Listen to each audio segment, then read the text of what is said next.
Një histori e dhimbshme, por e mbushur me forcë shpirtërore e njerëzore, ka prekur zemrat e shqiptarëve në rrjete sociale.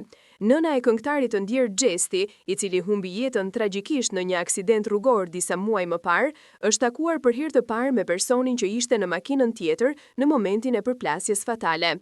Ky takim, i zhvilluar në kushte emocionale të jashtëzakonshme, është cilësuar nga të pranishmit si një ndër aktet më të rralla të faljes dhe humanizmit që mund të shihen.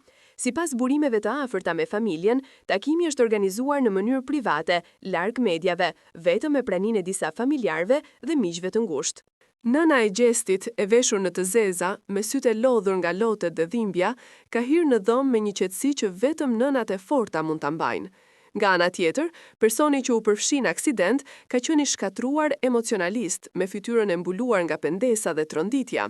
Ai e ka përshëndetur me duar që i dridheshin dhe me lot që i rridhnin pa pushim, duke përshpëritur me zë të ulët: "Më fal, nuk kam ditur si të jetoj me këtë barr."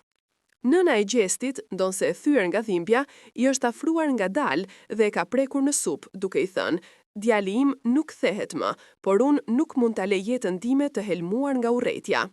Nëse dua të gjej paqe, duhet të fal."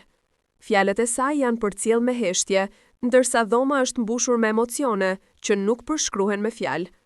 Ajo e ka shtrënguar dorën e tij dhe për disa sekonda, të dy kanë qëndruar ashtu, duke qarë në heshtje. Një moment që shumë kush e ka përshkruar si takimi mes dhimbjes dhe faljes.